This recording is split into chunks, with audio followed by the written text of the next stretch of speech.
हाँ भाइयों, my dear student. Hello. हाँ तो सभी विद्यार्थियों को, सभी प्यारे भैयाओं को नमस्ते।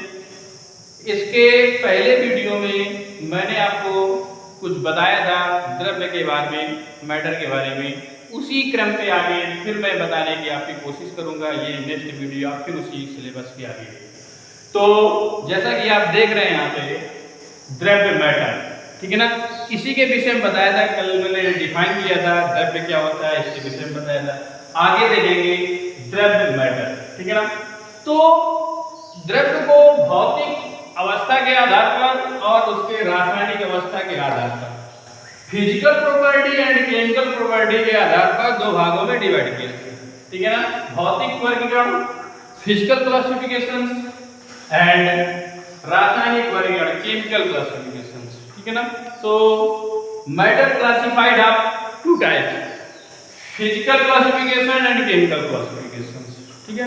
नेक्स्ट फिजिकल क्लासिफिकेशन, भौतिक वर्गीकरण जो द्रव्य का होता है, इसको फर्दर क्लासिफिकेशन किया गया है, फर्दर डिवाइड किया गया दो भागों में, ठोस, द्रव और गैस, ठीक है।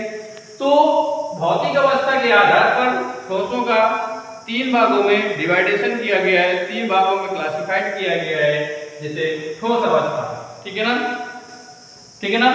ठोस, द्रव और गैस, द्रव्य को तीन भागों में डिवाइड कर दिया गया इसकी भौतिक अवस्था, भौतिक गुणों के आधार पर, ठीक है ना। ठोस के अंतर्गत आता है आपका कोयला। जरूरी नहीं कि कोयला ही हो, लकड़ी भी हो सकती है, कंकड़ पत्थर भी हो सकते हैं, ईटा भी हो सकता है, अन्य पदार्थ भी हो सकते हैं जो ठोस होते हैं। दूसरा पार्ट है इसका द्रव्य का, द्रवावस्था में भी पाया जाता है, ठीक है ना। जैसे जल है, जरूरी नहीं जल और भी कोई पदार्थ हो सकता है द्रव में। तीसरी में इसकी अवस्था है कौन सी, गैस अवस्था, ठीक है ना। गैस अवस्था में ऑक्सीजन गैस हो गई, नाइट्रोजन गैस हो गई, ठीक है ना, अमोनिया, कोई भी गैस हो गई, ठीक है ना। तो इसी के बारे में नेक्स्ट वीडियो में मैंने बताया था। आगे आते हैं रासायनिक वर्गीकरण।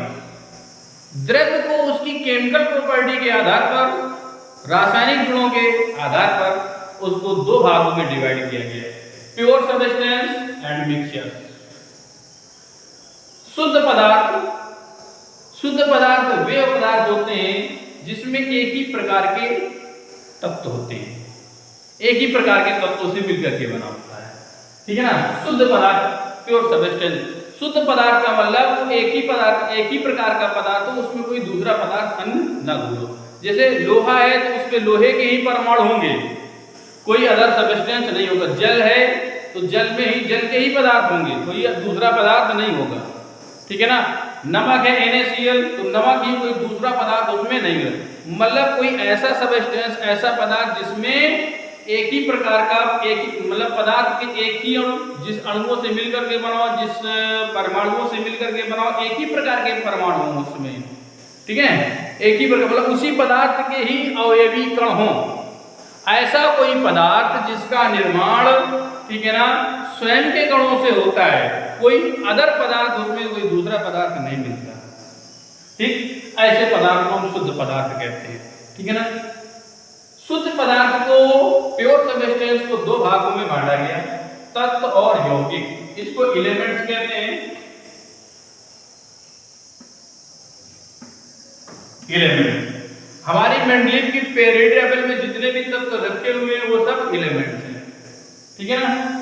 Carbon, hydrogen, nitrogen, oxygen, sulphur, ये आपके एलिमेंट्स हैं, ठीक है ना।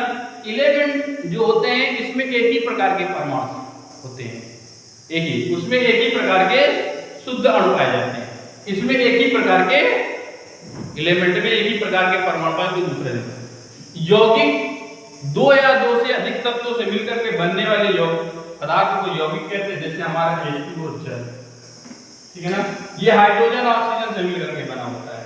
तत्व को पुनः तीन भागों में डिवाइड किया गया, धातु, अधातु और उपधातु। धातु में जैसे सोना है, जरूरी नहीं सोना हो, लोहा भी हो सकता है, चांदी भी हो सकता है, इसमें एक ही प्रकार के परमाणु पाए जाएंगे। उपधातु, जो धातु अधातु से मिलकर के बने होते हैं, जैसे जर्मेनियम में आर्सेनिक, एंटीमनी या बिस्मथ वगैरह होते हैं, ठीक है ना। अधातु कार्बन है, ठीक है ना, लकड़ी भी हो सकती है। ठीक है, इसके आगे यौगिकों को फर्दर डिवाइडेशन दो भागों में डिवाइड किया गया। कार्बनिक पदार्थ ऐसे पदार्थ जिनका निर्माण कार्बन वाले तत्वों को छोड़ करके अन्य तत्वों से मिलकर के होता है, जिनमें कार्बन वाले तत्व नहीं पाए जाते हैं।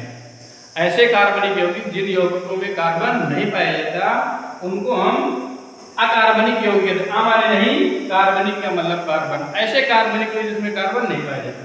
कार्बनिक यौगिक ऐसे कार्बनिक पदार्थ जिनका निर्माण केवल कार्बन और हाइड्रोजन से ही मिलकर के होता है, उनको हम कार्बनिक यौगिक कहते हैं। इनको हाइड्रोकार्बन के नाम से भी जाने, मीथेन, एथेन, प्रोपेन वगैरह।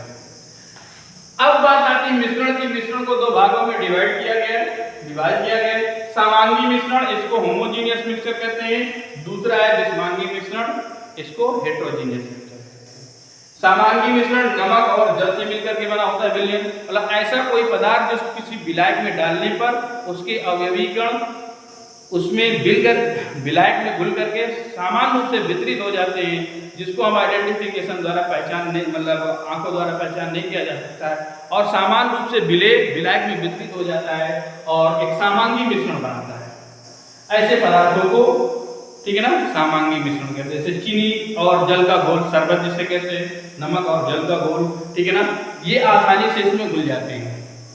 ठीक है, ये समांगी। विषमांगी मिश्रण जिसमें विलेय और विलायक आपस में नहीं मिलते हैं, ऐसे पदार्थों को विषमांगी मिश्रण कहते हैं। नमक और चीनी, बालू और बोरम, मिट्टी और बालू, लकड़ी का बुरादा और मिट्टी या बालू, इस तरह। या तो भी हम बोल सकते हैं तेल और जल का मिश्रण एक विषमांगी मिश्रण होता है।